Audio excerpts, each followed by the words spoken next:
L'Inde, le Japon, les États-Unis, tous rêvent de retourner bientôt sur la Lune. Une nouvelle course effrénée a commencé. Et pourquoi donc? Notre spationaute François Langlais, avec la complicité de Christophe Aragona et d'Élise Chambéron, nous explique tout et vous allez comprendre. Un demi-siècle après les premiers pas sur la Lune, la conquête de l'astre nocturne est relancée à pleine vitesse. Mais cette fois-ci, pas seulement pour la gloire. Dès 2025, Artemis, l'expédition la plus avancée, pilotée par une coalition de plusieurs pays, emmenée par l'Amérique, pourrait faire allunir plusieurs astronautes. Si la fièvre de l'espace s'est rallumée, c'est d'abord parce que la guerre froide a repris entre les grandes puissances. Toutes veulent montrer leur suprématie et développer des systèmes de surveillance spatiaux.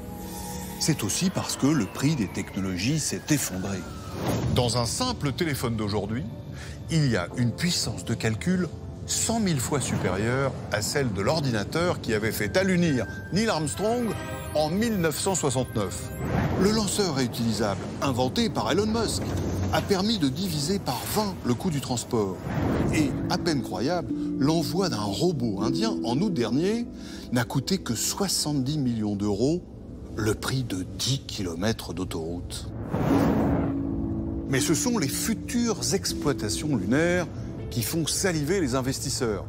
Il y aurait là-bas des terres rares, des minerais, des sources d'énergie précieuses comme l'hélium-3.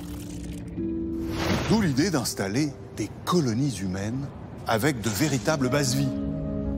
Soit sous des dômes où l'on pourrait cultiver la nourriture artificielle, soit pour se protéger des chutes de météorites et des rayons solaires dans des galeries souterraines. Problème, la gravité sur la Lune est 6 fois plus faible que sur la Terre. Il faut donc la corriger artificiellement pour éviter que les muscles humains ne s'atrophient. Mais la conquête de la Lune a aussi sa face sombre. Avec la gestion des déchets dans l'espace, les émissions de carbone, le risque d'accident, le droit de la propriété ensuite et le danger de conflit. En principe, un traité de 1967 interdit toute propriété sur la Lune.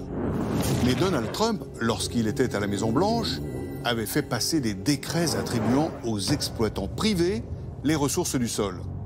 Et les traités Artemis, promus par les États-Unis, prévoient la création de zones de sécurité nationale.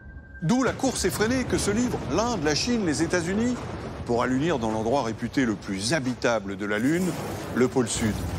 L'Europe, elle, ne joue qu'un rôle de second plan en étant l'associé des États-Unis. Sur la Terre comme sur la Lune, ça sera donc la même hiérarchie des puissances et la loi du plus fort, ou plutôt celle du premier à poser le pied, comme dans le Far West d'antan.